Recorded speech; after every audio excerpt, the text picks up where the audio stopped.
émission est sponsorisée par le groupe Tanyo. Business Challenge, le magazine nigérien de l'économie et de l'entreprise. Chers téléspectateurs, bonsoir.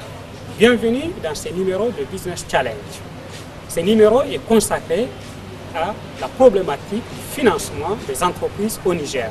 Financer son entreprise, quel casse-tête, quel défi pour les entrepreneurs au Niger.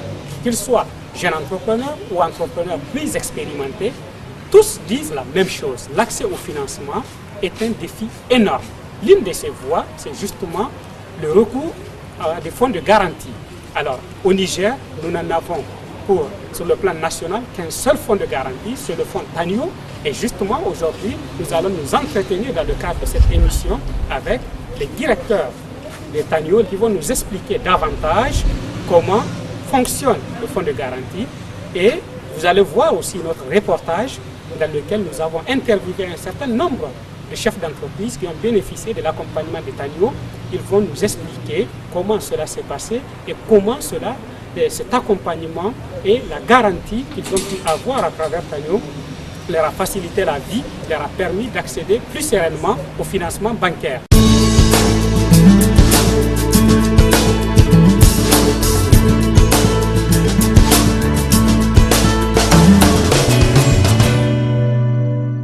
L'accès au financement est un grand défi pour toutes les entreprises. Au Niger particulièrement, les grandes comme les petites entreprises se plaignent régulièrement de la non-diversification de sources de financement, mais aussi du coût élevé du crédit, ce qui constitue un véritable frein au développement et à la pérennité des initiatives entrepreneuriales. Pourtant, même si le crédit coûte cher et que les banques sont frileuses, beaucoup d'entreprises n'arrivent pas à accéder au financement tout simplement parce qu'elles ne disposent pas d'informations et de connaissances suffisantes sur les mécanismes de financement existants ou pouvant exister. Le recours au fonds de garantie, par exemple, est une des voies qui peut permettre à une entreprise de financer facilement ses projets d'investissement. Dans ce reportage, nous nous sommes intéressés à des cas d'entreprises qui ont réussi à se développer et à réaliser des investissements profitables grâce à l'accompagnement du groupe Tanyo. Tanyo est une des rares institutions qui soutient l'accès au financement des entreprises au Niger. Écoutons les témoignages et analyses des chefs d'entreprise qui ont bénéficié de la garantie Tanyo. Au moment où j'ouvrais le complexe, j'ai été orienté vers Tanyo par mon jeune frère qui travaille dans une banque de la place. Et j'ai été rencontrer un monsieur qui m'avait demandé d'aller compléter mon dossier et qui m'avait demandé un nombre de choses. Malheureusement, il n'y a pas eu de suite. J'ai commencé à travailler. J'ai eu tout de suite envie, comme j'ai ouvert les comptes de l'établissement dans un établissement bancaire, j'ai osé aller à cette banque directement pour demander. C'était vraiment des broutilles. On m'a fait traîner pendant plus de 3-4 mois, sans jamais me dire exactement ce qu'il fallait faire. Et finalement, j'ai été très heurté, très remonté. Je ne comprenais pas l'intérêt pour moi d'avoir un compte dans une institution bancaire, de payer des indemnités et de ne pas bénéficier des services que j'attendais. Donc j'ai été voir du côté de la Sonibank. Et l'actuel directeur général de la Sonibank m'a orienté vers Tanyo. Je suis reparti et par la grâce de Dieu, cette fois-ci, j'ai tapé à la bonne porte. J'ai rencontré des gens qui m'ont reçu et qui ont pris le temps de m'expliquer ce qu'il fallait faire, et qui m'ont expliqué toute la démarche. Je suis venu, j'ai eu la chance d'avoir un comptable expérimenté qui a constitué et tous les éléments requis et qui est resté en relation avec Tanyo pour compléter le dossier. Voilà comment j'ai découvert Tanyo et le dossier ayant été ficelé à notre niveau, Tanyo l'a peaufiné et il s'est adressé à la Sonibank. En créant la société, j'avais contacté des banques. Et vraiment, les banques étaient réticentes pour pour le financement.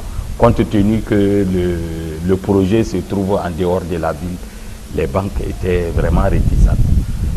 En ce moment, j'ai pensé au groupe Tanio. J'ai approché le groupe Tanio qui était vraiment réticent. Mais grâce à ma persévérance, je suis arrivé à les convaincre que vraiment mon projet est rentable. C'est ainsi qu'ils m'ont donné, pour un premier essai, ils m'ont donné une petite somme, d'environ 30 millions. C'est avec ça que j'ai pu créer, bon, avec ce montant j'ai démarré, j'ai fait 4 chambres avec le bar, le restaurant. Et Tanio me suivait, il suivait le mouvement de mes versements au niveau de la banque. Dans un premier temps, nous avions sollicité un prêt de 100 millions que nous avons obtenu. Par la suite, nous avons demandé un prêt complémentaire de 50 millions que nous avons également obtenu. Les seules choses sur lesquelles nous restons sur notre faim ou même sur lesquelles nous sommes un peu frustrés, c'est les conditions de paiement, parce que c'est un prêt vraiment à brève échéance, c'est 5 ans. Or, une école, c'est pas une pharmacie, c'est pas une fabrication de biscuits qui peut être consommée tout de suite. Bon, il y a toujours, quand Tanio te donne un prêt, il y a toujours un agent pour suivre. Parce qu'ils ne te donnent pas, c'est pas comme la banque, ils ne te donnent pas un prêt et puis se retirer. Parce que chaque mois, tu es obligé de déposer, voilà, ton chiffre d'affaires, chaque mois. Donc ils suivent ton mouvement à la banque et ils vérifient les chiffres d'affaires que tu déposes par rapport à ce que tu confies à la banque. D'abord, la première chose, c'est que ça nous exempte des exercices souvent périlleux pour la constitution du dossier. C'est pratiquement Tanio qui a tout monté. Nous n'avons fait que produire les éléments. Et à chaque fois, ils nous ont appelés pour nous dire il manque tel élément ou tel élément que vous avez produit. C'est pas de cette façon qu'il faut le produire. En fait, ils ont eu une démarche pédagogique. Et je crois que ça, c'est fondamental. Il vaut mieux expliquer à quelqu'un comment faire, ou bien pourquoi telle pièce n'est pas recevable, qu'est-ce qu'il faut faire pour qu'elle soit recevable, etc. Et c'est ce rôle qu'ils ont joué. De telle sorte que nous, personnellement, nous n'avons pas vécu les affres de la frustration, de la déception, de devoir recommencer à chaque fois, ou de nous entendre dire c'est pas bon. Amis téléspectateurs, ravi de vous retrouver dans cette phase plateau de l'émission Business Challenge sur le thème de l'accès au financement et le rôle des fonds de garantie comme levier d'accès au financement pour les entreprises. Alors nous avons vu le premier reportage où des chefs d'entreprise ont témoigné de la manière dont ils ont pu avoir plus de facilité en termes d'accès au financement grâce à l'accompagnement de Tanio. Alors pour ce plateau, je suis justement avec le groupe Tanio, je suis avec le directeur général de Tanio et le directeur d'exploitation de Tanio. C'est un honneur d'avoir deux directeurs sur un même plateau, donc c'est important. Monsieur le directeur, bonsoir. Bonsoir, monsieur. Merci d'avoir accepté d'être avec nous ce soir. Monsieur Tijani, directeur d'exploitation de Tanio, merci d'être avec nous. Bonsoir. Bonsoir, monsieur.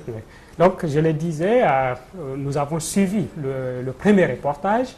Mais avant de rentrer dans les détails de certains points qui sont ressortis dans ce reportage, je pense qu'il faut qu'on revienne sur la notion même du marché du financement. Aujourd'hui, est-ce que, M. Kaura, on peut savoir à travers vous comment est structuré le marché du financement des entreprises via les garanties, les fonds de garantie au Niger? Est-ce que vous pouvez nous parler vraiment de l'environnement qui existe en matière de fonds de garantie? Ok, merci M. Sédou. Donc en ce qui concerne le marché, je pense qu'en ce qui concerne le marché, vous avez plusieurs acteurs qui sont en place ou qui interviennent. Vous avez les entreprises, vous avez les banques et vous avez aussi les fonds de garantie. Et toute cette activité est conditionnée justement par les conditions du marché. Donc, en ce qui concerne le fonds de garantie, nous sommes au Niger le seul fonds de garantie national. C'est vrai, vous avez parlé du FSA, mais ça, c'est un fonds de garantie multinational et qui comporte des activités beaucoup plus importantes qui couvrent essentiellement le secteur public. Ok.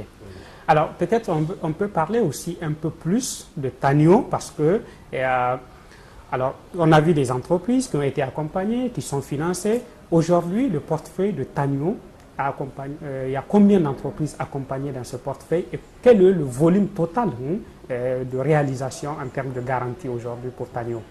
Okay. Donc, je vais commencer par expliquer les raisons pour lesquelles le groupe Tanio a été mis en place. Vous avez parlé tout à l'heure des difficultés d'accès au financement des entreprises. C'est la raison pour laquelle l'Union européenne et l'État du Niger ont décidé de mettre en place cette structure à travers le groupe Tanio, en mettant aussi à la disposition du groupe des ressources assez importantes qui totalisent à peu près 3 milliards pour appuyer au développement du secteur privé nigérien. Donc, nous sommes intervenus principalement dans tous les domaines, sauf l'agriculture et l'élevage. Même en ce qui concerne l'agriculture, on intervient dans l'agroalimentaire, c'est-à-dire quand il y a la transformation. Okay. Au total, depuis, vous savez que l'activité a commencé d'abord sous forme de projet, les PASPME, puis sous forme de société anonyme Tanio SA, et puis maintenant sous forme d'établissement financier, qui est la saline du financement, qui a été créé en septembre 2004, et puis approuvé en tant qu'établissement financier par le ministère des Finances en juin 2005. Donc les activités de garantie ont commencé pour l'établissement financier le 1er janvier 2006, en transférant le portefeuille de Tanio, qui était la structure, bien qu'étant une société anonyme qui a été autorisée quand même à faire des activités d'une établissement financier. Donc au total, à la date d'aujourd'hui, on peut dire qu'on a financé plus de 350 projets. 350 projets. Oui, pour un financement à peu près de 33 milliards, un financement bancaire. Et si l'on tient compte des apports des promoteurs, ce qu'on appelle les apports proportionnels, parce que quand vous demandez un crédit, généralement la banque dit il faut que vous fassiez vous-même un effort financier personnel. C'est ça qu'on appelle l'apport proportionnel. C'est-à-dire que l'entrepreneur lui-même doit mobiliser une partie de la garantie. Oui, s'il a un crédit un projet de 100 millions global, la banque va dire que moi je ne peux financer que 70%, donc c'est à toi d'apporter les 30%, c'est-à-dire les 30 millions sur 100 millions. Donc si l'on tient compte de l'apport personnel des promoteurs, nous sommes à plus de 45 milliards de financement au titre du secteur privé nigérien. 45 milliards de francs CFA. Ok, alors je vais maintenant passer au directeur d'exploitation, parce que dans le reportage, il est sorti un certain nombre de points d'appréciation de la manière dont les entreprises sont accompagnées. Et on a vu beaucoup d'entreprises qui disent, bon, nous sommes passés souvent par les banques et les banques nous orientent vers Tanio. Est-ce que vous pouvez nous parler un peu plus de ce processus-là? Comment ça se fait habituellement? Est-ce que c'est le chemin normal ou bien il y a d'autres façons d'accéder à la garantie? Bien, merci de cette question. Effectivement, il y a plusieurs façons de passer par nous. Nous avons, d'abord, nous-mêmes, nous avons eu à réaliser des prospections à l'endroit des entreprises. Donc nous nous sommes portés dans des entreprises pour leur proposer nos services. Il y a également un partenariat que nous avons avec les banques qui fonctionne très bien, avec 3 banques de la place, la Sony Bank, la BIA et la BOA. Donc à travers ce partenariat, quand les banques ont des crédits d'investissement, ils demandent à leurs clients de venir auprès de notre institution pour qu'on puisse les aider à monter leur plan d'affaires et qu'on puisse aussi proposer notre garantie à hauteur de 50% en faveur de ces entreprises. Okay. Parce que vous savez, bon, nous, c'est notre métier d'aider les entreprises à monter des plans d'affaires. Et avant même qu'on puisse travailler le partenariat de la banque, nous avons beaucoup travaillé avec les banques pour comprendre quels sont leurs besoins, qu'est-ce qu'ils veulent retrouver dans un plan d'affaires. Okay. Donc nous avons mis en œuvre ensemble toutes nos compétences avec les banques pour arriver à un canevas qui a été approuvé. Et ce canevas-là, c'est celui qui est utilisé. Okay. Donc, ce qui fait que effectivement, c'est comme si les banques ont un label quand les entreprises passent par Tanio. Elles ont la certitude que ce dossier est moins risqué pour elles. Oui, d'une part parce que le dossier est mieux monté et d'autre part parce que nous apportons l'accompagnement de l'entreprise. Parce que c'est un domaine qui est extrêmement important dans la mesure où, avant même de monter un projet, il faut qu'on se rende au niveau de l'entreprise pour voir comment l'entreprise est organisée. Alors maintenant, peut-être je vais passer à une autre question qui n'est pas ressortie dans le reportage, c'est celle de se demander est-ce que tous les projets peuvent faire l'objet d'une garantie? Est-ce qu'on peut garantir tous les projets? Et bien sûr, vous avez des critères pour sélectionner un dossier, pour savoir s'il est bon ou pas. Est-ce que vous pouvez nous parler d'un certain nombre de ces critères-là? Les critères pour pouvoir monter un projet, c'est d'abord, dans un premier temps, d'avoir pour le chef d'entreprise une qualification. C'est extrêmement important. La deuxième chose, c'est qu'il faut que le chef d'entreprise, au moins, puisse savoir qu'est-ce qu'il veut. Parce que ça, c'est aussi un élément important. Et le troisième, c'est de disposer d'un minimum en termes d'apport et en termes de garantie. Parce que, vous savez, nous sommes dans un monde d'affaires. Et dans le monde des affaires, il faut que le marché puisse être en mesure d'absorber les requêtes, les demandes des gens, mais elles aussi, ces entreprises-là, doivent être en mesure de céder pour être aidées. Oui. Voilà. Il faut qu'on parle du fonds de garantie, de son rôle en tant que levier de financement. On se rend compte quand même que beaucoup de chefs d'entreprise, en tout cas ceux que nous avons rencontrés, disent que ça les soulage. Et c'est peut-être certains même, c'est grâce à ce fonds-là qu'ils ont pu démarrer. Autrement, ils ne pourraient pas avoir accès au financement. Paradoxalement, on a comme l'impression quand même que la garantie n'est pas le mode d'accompagnement financier le plus connu au Niger. Et qu'est-ce qui fait que le fonds de garantie n'est pas très connu? Il n'y a pas eu beaucoup de communication autour de ça. Ce qui fait que les dossiers qui partent de Tanio sont approuvés par les banques, Tidjani l'a déjà expliqué, c'est d'abord le travail préalable. Donc le plan d'affaires est monté chez nous. Et pour monter et valider le plan d'affaires, on a déjà 3 niveaux de décision chez nous. Ok. Ouais, donc déjà, il y a un travail sérieux qui est fait à 3 niveaux. C'est à ce moment-là, après avoir validé ces 3 niveaux-là, que maintenant on décide de proposer la demande de financement à la banque. On dit à la banque, on vous envoie les dossiers, la demande de financement de tel promoteur.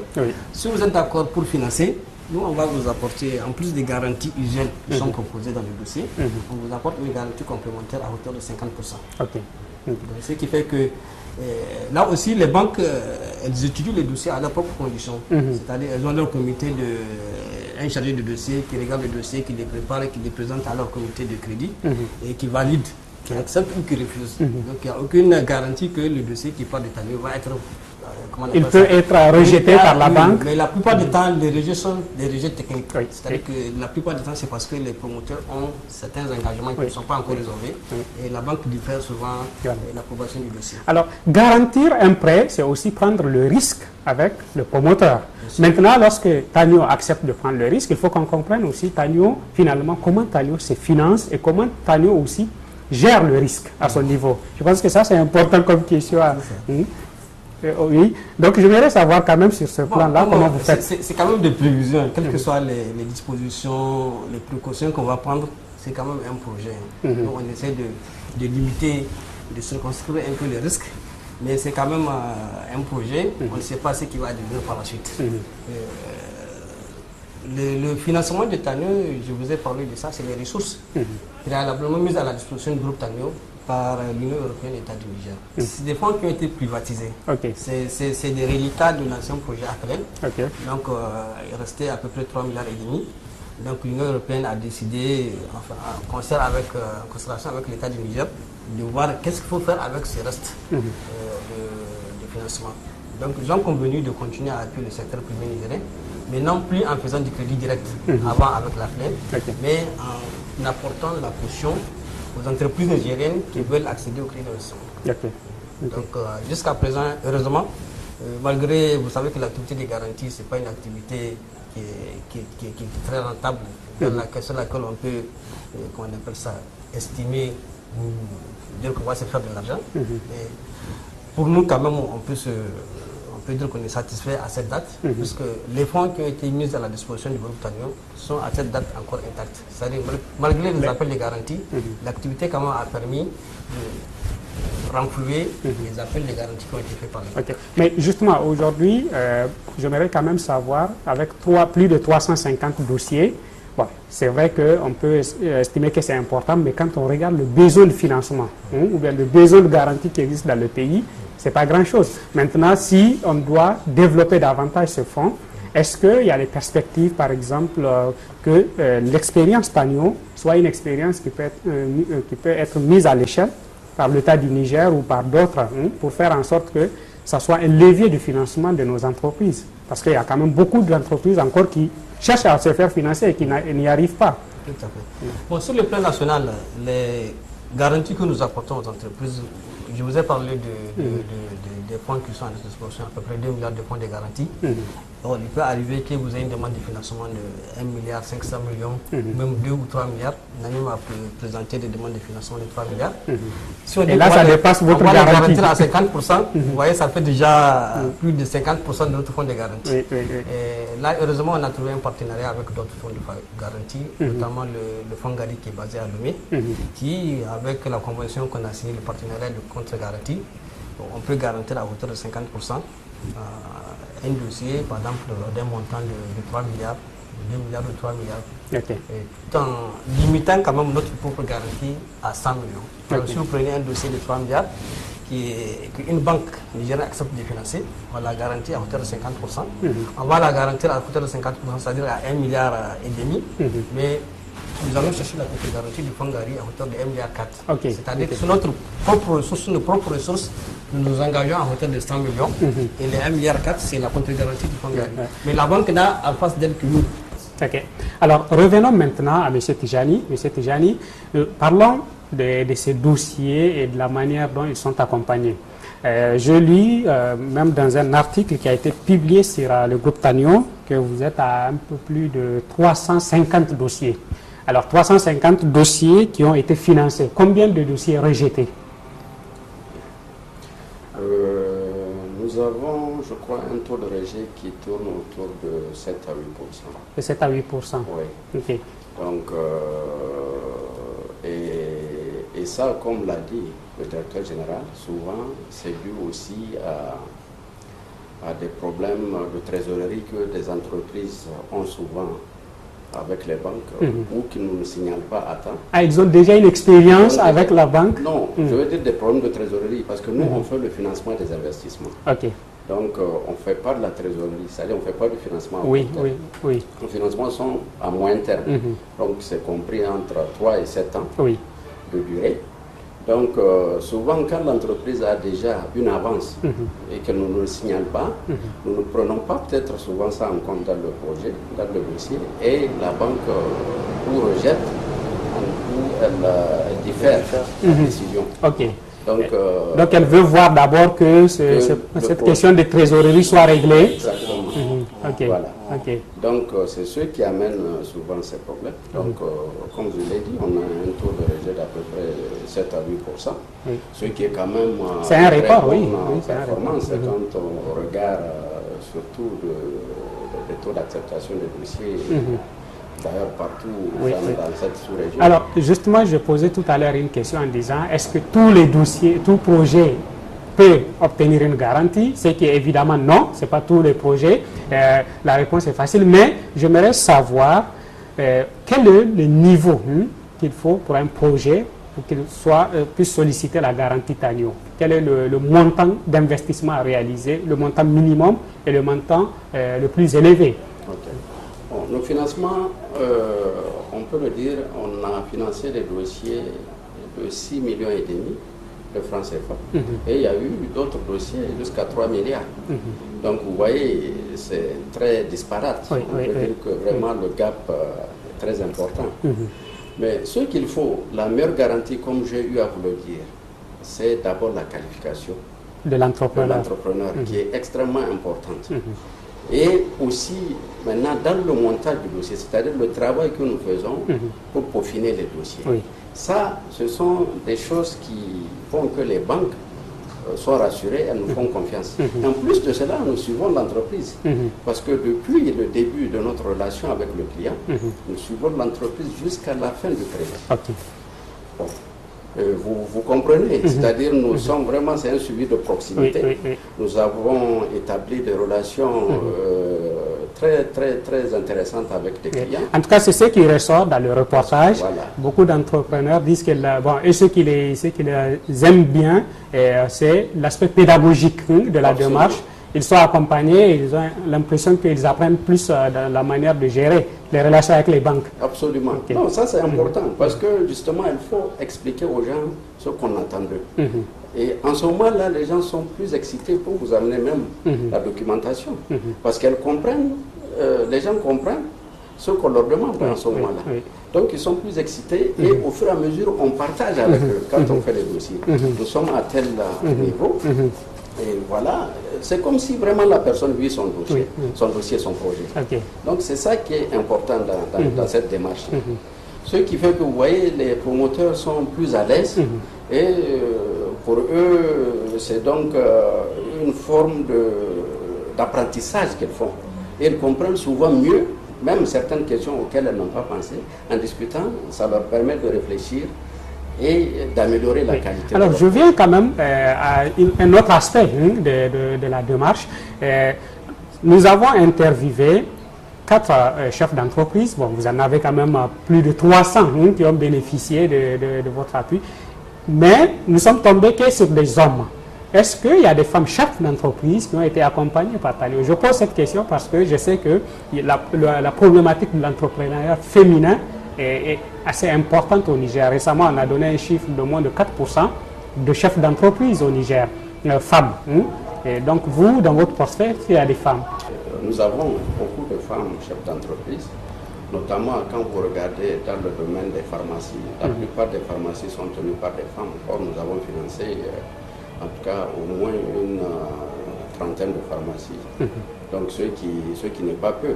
Et aujourd'hui, l'une des meilleures entreprises disons, de la place a été financée par Tanio, elle est tenue par une femme.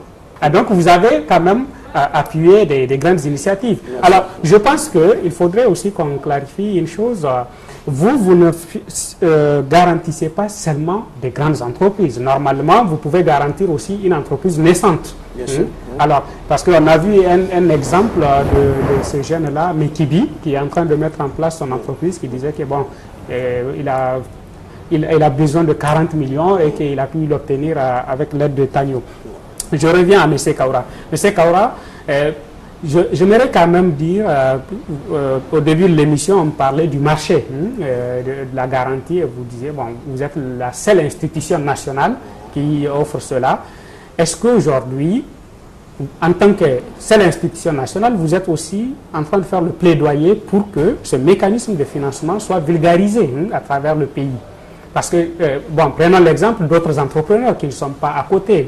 Quelqu'un qui a DIFA, quelqu'un qui a Maradi, qui a une entreprise. Est-ce que vous avez des gens comme ça qui vont venir jusqu'à Tanio, ici à Niamey, pour se faire suivre? Pour vous rassurer, sur l'ensemble du territoire national, nous avons financé des projets. Okay. À Tilaberi, à Gaïa, à Dosso, à Difa, à Agadez, à Arlit, Maradi, Zander, on a financé des projets. Okay. Et puis, bon, vous savez que le fonds de garantie un coefficient technique qu'on appelle le coefficient multiplicateur.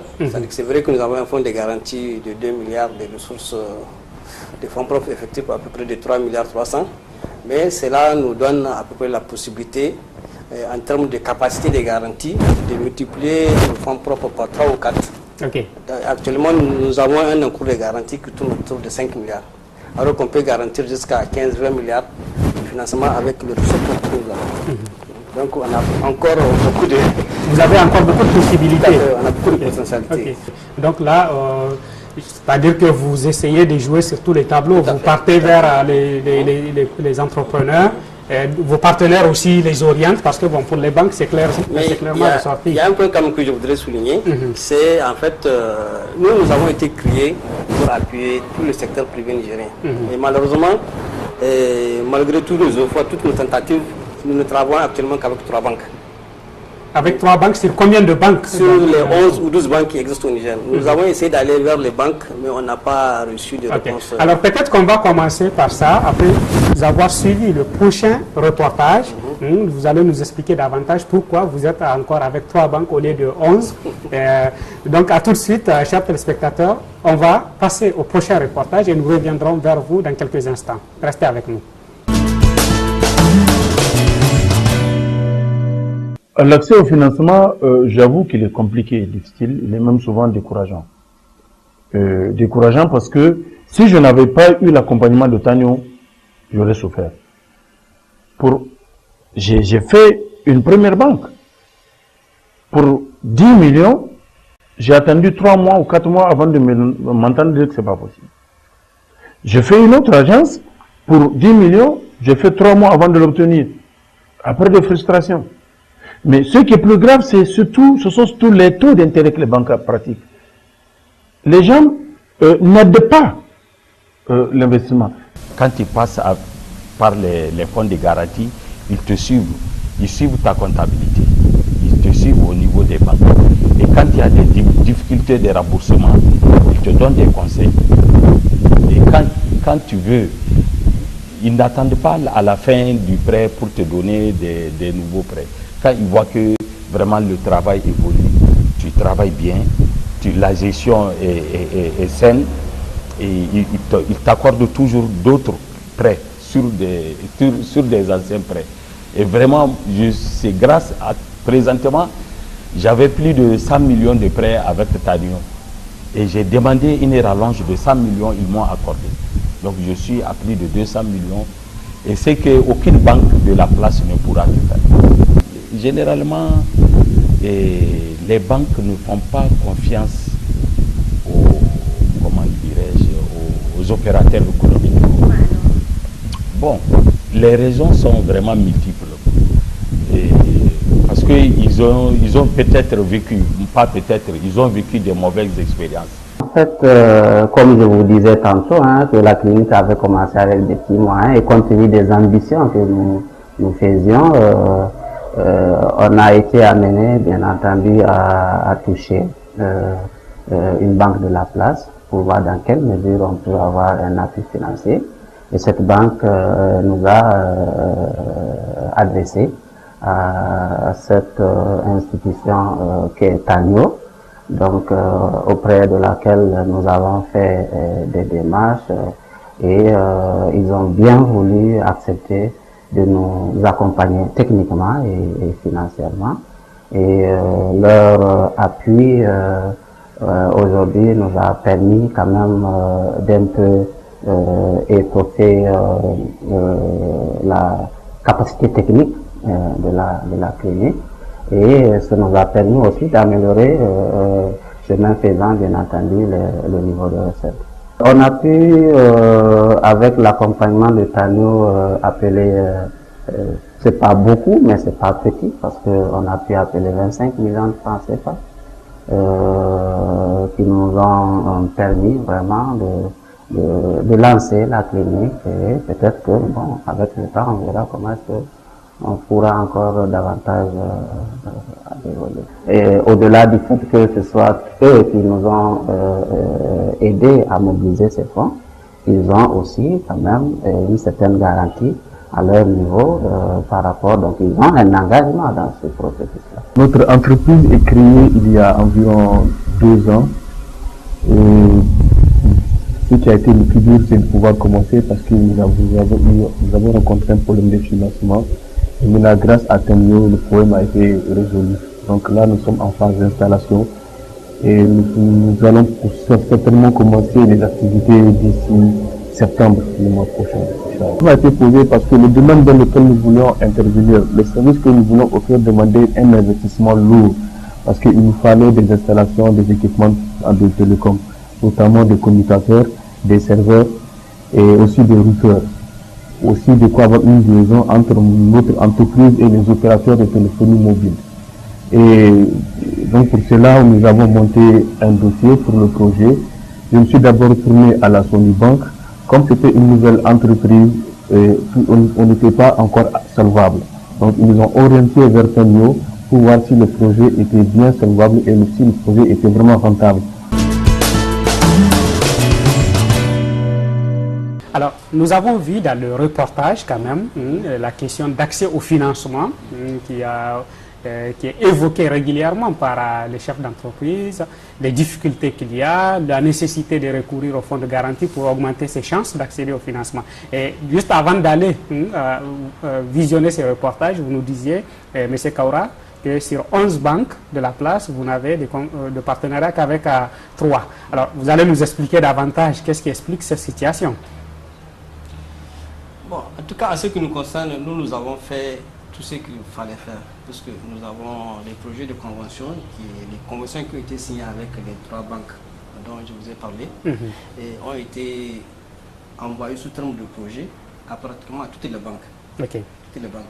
Bon, c'est vrai qu'il y a une ou deux banques avec lesquelles on est en train de discuter actuellement, mais de façon générale, on n'a pas une réaction quand même de la plupart des banques. Et, ce qui nous gêne, et ça depuis que le fonds existe. Tout à fait, parce que ce qui nous gêne, c'est qu'il y a des promoteurs qui viennent nous voir et on leur dit que malheureusement on ne peut pas monter, on ne peut pas garantir votre dossier parce que nous n'avons pas de convention de garantie avec la banque auprès de laquelle vous avez un compte. Donc c'est quand même un handicap pour, comment on appelle ça, à ce qui concerne le développement de notre activité. Parce que nous, on aimerait quand même avoir en termes de partenaires toutes les banques de la place.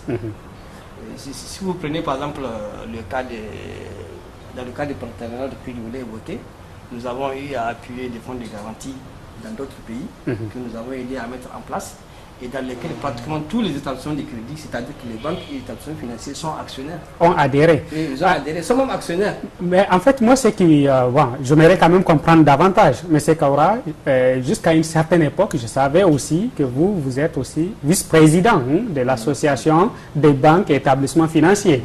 Alors, vice-président, ça veut dire aussi que vous connaissez toutes les banques, vous pouvez discuter avec toutes ces banques-là. Alors, qu'est-ce qui fait que tout vice-président que vous étiez, ou bien que vous êtes encore, vous allez me confirmer si vous êtes toujours, vous n'avez pas pu les convaincre. Ça, c'est d'une part, mais deuxièmement, l'État. Est-ce que l'État n'a pas aussi un rôle à jouer à ce niveau-là? Vous savez, on est dans le secteur privé. On veut parler beaucoup plus de partenariats que de contraintes. Il faudrait que les gens viennent parce qu'ils ont des raisons de venir. Mais quelles sont les raisons que les banques évoquent pour ne pas venir? Il n'y a pas de raisons qui ont été évoquées par les banques, puisque pour les 3 banques dont on parle, elles sont partenaires, mais elles sont aussi actionnaires. Mais il n'est pas nécessaire d'être actionnaire pour être partenaire de l'État. Donc vous disiez que vous donnez l'exemple d'un autre pays où les banques, l'ensemble des banques étaient actionnaires. Tous les établissements de crédit, c'est-à-dire que ça comprend et les banques et les établissements financiers comme nous. Ils sont actionnaires. Et plus d'ailleurs la chambre de commerce et la maison de l'entreprise. Alors vous aujourd'hui qui accompagne, vous avez parlé de l'Union européenne, vous avez parlé aussi d'autres partenaires avec lesquels vous traitez, mais là je compris que c'est en couverture, quand vous garantissez, vous couvrez avec eux, mais dans le fonds TANIO aujourd'hui, il y a qui? En fait, il n'y a que, comme je vous l'ai dit, les fonds qui ont été apportés par l'Union européenne.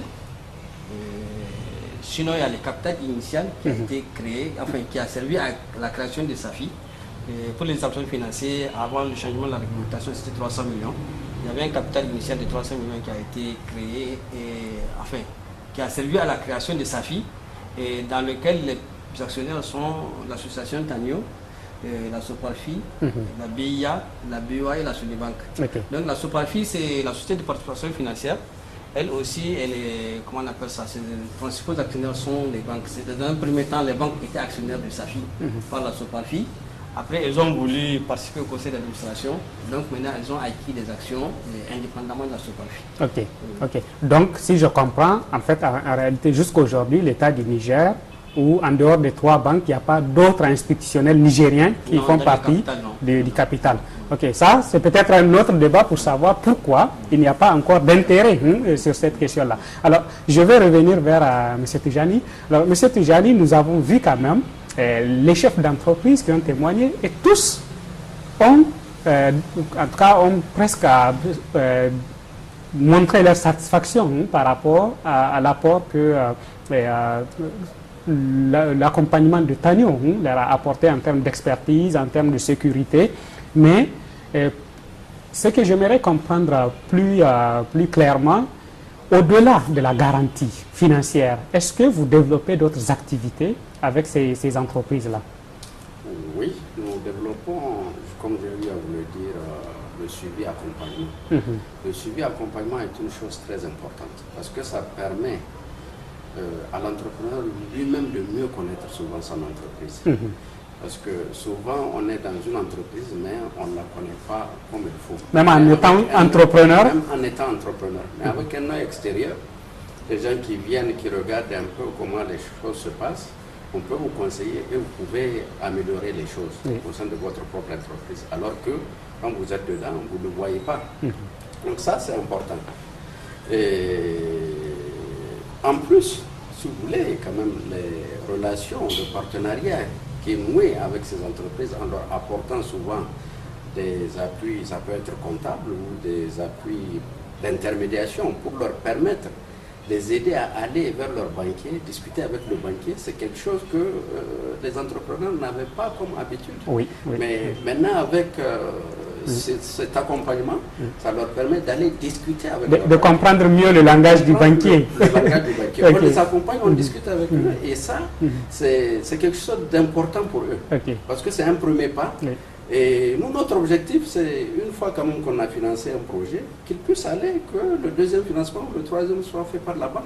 C'est ça. Alors, tout ça quand même, c'est du business, c'est-à-dire que vous n'accompagnez pas gratuitement. Maintenant, j'aimerais savoir en termes clairs, lorsque vous accompagnez un dossier, quel est c'est-à-dire comment vous vous rémunérez, vous, sur cet accompagnement-là? Très bien.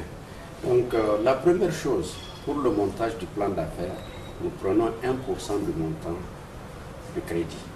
Donc ça, c'est 1% hors taxe. Maintenant, la phase de la garantie. Le projet, on garantit à hauteur de 50% et nous avons aussi là une commission de garantie de 2%.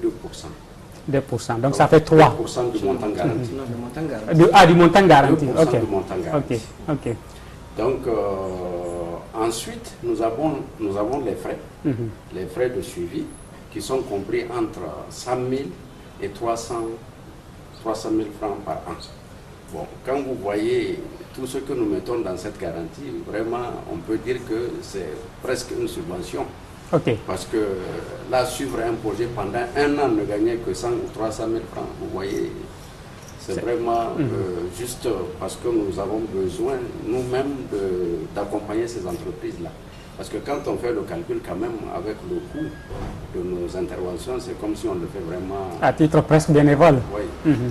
Donc voilà. Le coût il est même pour les agences, enfin le projet de Niamey et le projet de DIFA. C'est-à-dire que vous n'allez pas faire... la distance géographique varie, le type d'entreprise varie, et quel qu'en soit le secteur, c'est la même chose, ça ne change pas. Ça ne change pas. Alors, parlons toujours du coût. J'imagine que si les entreprises qui sont venues chez vous, en plus de la sécurité, de l'expertise et de la facilité d'accès, ils viennent aussi parce qu'ils comparent vos coûts à d'autres coûts, c'est-à-dire aux coûts s'ils ne sont pas garantis, qu'est-ce que ça va leur coûter les crédits? Est-ce que vous jouez aussi sur le coût du crédit lorsque vous accompagnez un dossier? Oui, nous jouons un tout petit peu sur le coût du crédit. Ça, c'est une véritable gangrène que nous avons.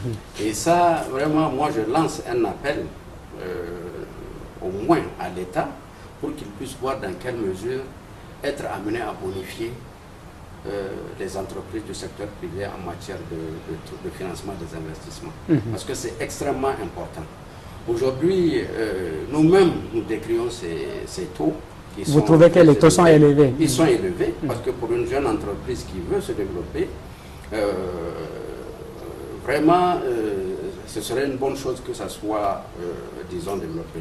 Je prends l'exemple, on a eu à signer avec nos banques partenaires une convention avec la Banque européenne d'investissement. Et là, l'État a eu à aider beaucoup les entreprises parce qu'il a exonéré les intérêts de ces prêts-là, il les a exonérés de TVA. Et beaucoup de gens ont bénéficié de ça, ils ont apprécié. Mais depuis cette expérience-là, plus rien n'a été fait. Vous voyez, la TVA représente 19% du montant des intérêts, ce qui est important pour une jeune entreprise. Vous voyez, et ça a été une chose qui a été salutaire. Mais ça a été fait grâce à l'appui de la BEI qui a aussi dit, bon, elle apporte de l'argent pour appuyer le secteur privé nigérien, mais l'État aussi doit faire quelque chose. Comme ça, en commun accord, avec tout ça, ça va essayer de booster le financement des entreprises. Justement, alors ça, je pense que c'est un volet sur lequel il faut qu'on continue à échanger. Et j'aimerais quand même poser la même question presque à M. Kaura. Est-ce qu'aujourd'hui, il y a des initiatives visant, par exemple, à travailler sur le taux d'intérêt pour qu'il soit moins coûteux pour la jeune entreprise ou bien l'entreprise de manière générale, et aussi par rapport à la diversification des modes de financement. Par exemple, aujourd'hui, le fonds de garantie, ce que vous faites, bon, il faut quand même, vous êtes sur des secteurs où le dossier doit être, c'est-à-dire le risque doit être réduit au minimum. Alors que il y a beaucoup d'autres secteurs qui ont besoin d'être garantis, d'être accompagnés. Est-ce qu'il y a des initiatives qui sont en train d'être prises dans ce sens? Je vais dire concrètement au niveau national ou bien au niveau si régional. Ce qu'il faudrait souligner d'abord, c'est dans le cadre de convention que nous avons signé avec les banques, elles ont accepté que tous les dossiers qui viennent de Tanyo, elles font moins 1 point de pourcentage sur leurs conditions générales. Par exemple, si la banque fait 13%, si le dossier vient d'Étanio, automatiquement c'est 12%. Maintenant, de l'autre côté, la Banque centrale et les États de l'UMA aussi sont en train de faire des efforts pour demander aux banques de l'Union de faire des efforts pour diminuer et rabaisser le taux d'intérêt. Donc, je pense que c'est une action qui est en train d'être faite et qui va certainement aboutir. Je ne sais pas à quel niveau, mais c'est certainement une action qui va aboutir parce que tout le monde est conscient que les taux d'intérêt sont quand même assez élevés. Alors, je voudrais préciser un point tout à l'heure. Vous avez parlé de l'association professionnelle des banques, dont je suis encore vice-président. Mais vous savez, selon, comment on appelle ça, le statut de l'association, il y a des banques et des établissements financiers. Donc, la présidence de l'APB, c'est une banque. La première vice-présidence aussi, c'est une banque. Et maintenant, c'est la deuxième vice-présidence qui est assurée par des établissements financiers. Par d'autres établissements financiers qui ne sont pas bancaires. Au Niger, il y a un seul établissement financier qui s'appuie. Alors, pour continuer dans le débat, je pense qu'on a encore quelques minutes. J'aimerais savoir, alors on me signale qu'on a 5 minutes. Il y a la garantie financière. Mais il y a d'autres fonds aussi qui font du travail, par exemple quand on prend aujourd'hui le capital investissement. Et ils ne font pas que de la garantie, ils s'intéressent aussi à intégrer le capital d'une entreprise. Est-ce que dans votre cas, cela peut être possible? Ça l'a été déjà parce que nous avons eu une convention qui a été signée avec un organisme suisse qui s'appelle Ayudus.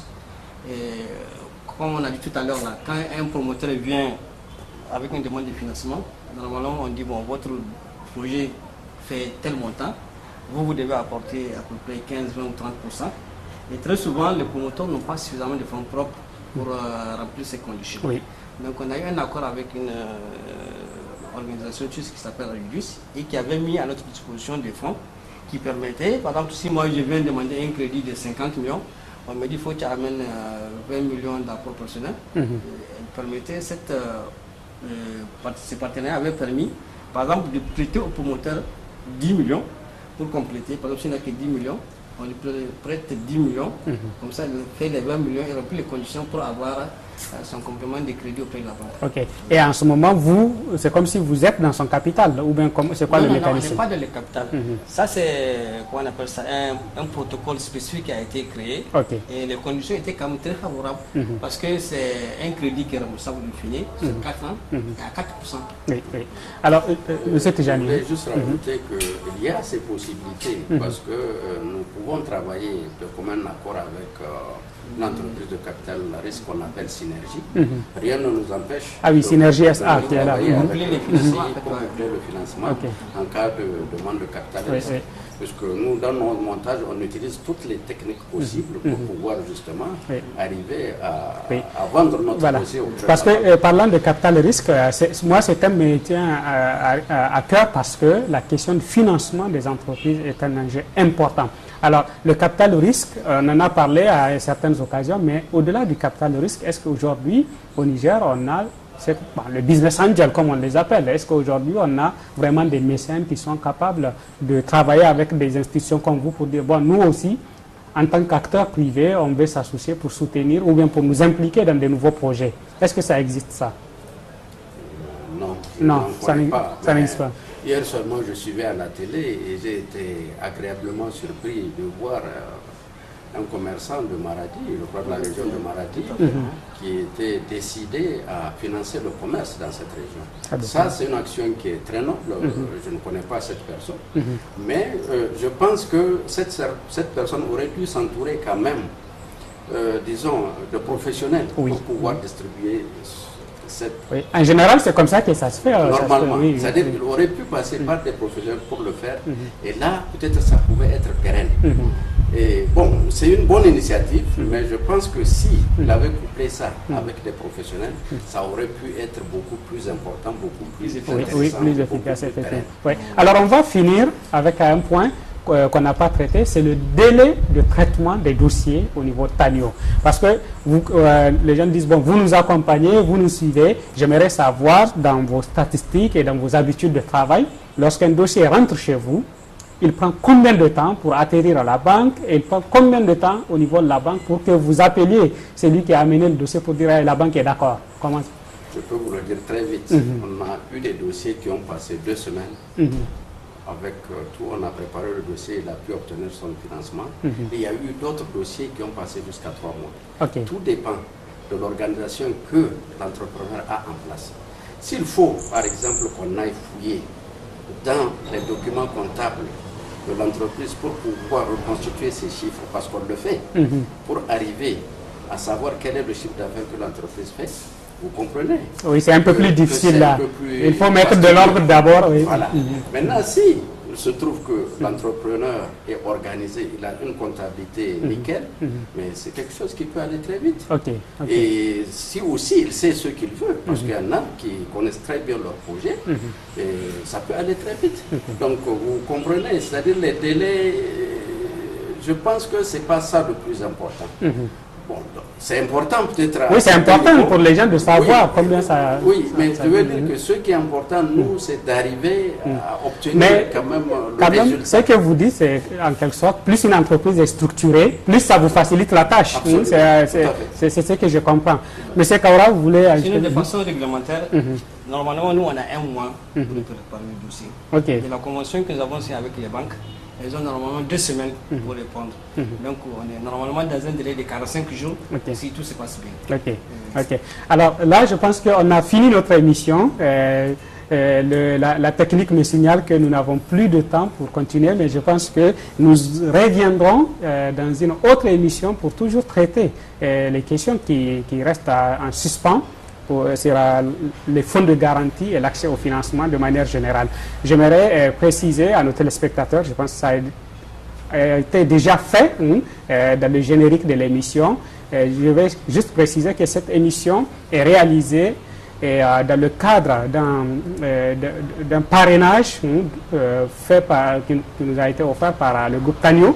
Le groupe TANIO a parrainé cette émission parce qu'ils ont estimé que c'est une thématique qui est importante, sur laquelle ils ont besoin que le public nigérien, que les entrepreneurs nigériens apprennent davantage, comprennent davantage comment ça marche le fonds de garantie et quelle est son importance dans le financement des entreprises. En tout cas, j'espère que ce débat a été utile. Je vous donne rendez-vous une autre semaine, toujours sur les questions économiques. Vie d'incubateur en partenariat avec le Centre incubateur des petites et moyennes entreprises CIPMEN. Aujourd'hui, nous vous proposons de découvrir Jimafor, une entreprise innovante dans le domaine de l'énergie solaire. Jimafor Engineering est une jeune start-up créée à la fin de l'année 2012 par un groupe de jeunes nigériens de la diaspora qui affichent ainsi leur volonté de mettre leur savoir-faire au service du développement de leur pays. Le solaire photovoltaïque est notre cœur de métier. Nous proposons aux clients une solution complète de production d'énergie solaire. Cette solution inclut le dimensionnement, la fourniture d'équipements, l'installation, le service après-vente, conformément aux normes de sécurité électrique et d'efficacité énergétique. S'agissant de notre capacité à réaliser de grosses œuvres, grâce à un partenariat tissé avec des majors comme IDOM et Citelia, qui sont sur des grands projets de centrales solaires dans la sous-région et ailleurs dans le monde, Jimafor est en mesure de livrer clé en main des centrales solaires d'une certaine capacité et d'une certaine complexité.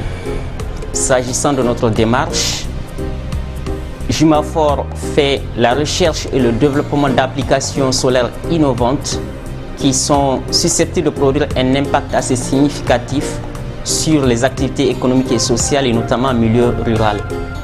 Cela nous a conduit à développer NigerWatt, qui est un projet dont la quintessence est le déploiement de plateformes multifonctionnelles solaires pour l'électrification rurale. Ces plateformes comprennent une mini-centrale PV pour l'électrification des ménages, des services sociaux et des ateliers productifs. Ces plateformes comprennent aussi un moulin à grains solaire, un système de pompage solaire, un entrepôt de froid solaire. Pour accompagner les efforts de sécurisation alimentaire des populations, nous prévoyons de mettre en place un fonds revolving pour la mise en place, pour l'équipement des sites des producteurs maraîchers, des systèmes de pompage solaire. Je profite de cette occasion pour lancer un appel aux structures en charge de la sécurité alimentaire de concourir à la mise en place effective de ce fonds destiné, je le rappelle, à la mise en place de systèmes de pompage solaire pour l'irrigation. Pour plus d'informations, retrouvez Jimafor à l'adresse suivante. Chers téléspectateurs, j'espère que vous avez agréablement suivi cette émission et que vous avez tiré des informations utiles pour faire financer vos entreprises, pour faire financer vos projets. En tout cas, vous le savez, vous pouvez nous laisser vos commentaires, vos suggestions à l'adresse de Business Challenge, businesschallengeniger@gmail.com. Vous pouvez aussi aller sur les réseaux sociaux, sur Facebook, pour essayer d'échanger avec nous sur les questions liées à l'économie nationale, nous faire des suggestions, des thématiques ou bien nous suggérer la manière dont vous voulez voir les thèmes traités. Nous sommes à votre écoute et nous sommes là pour essayer d'améliorer régulièrement et de manière permanente ce que nous faisons. À la prochaine. Bonsoir.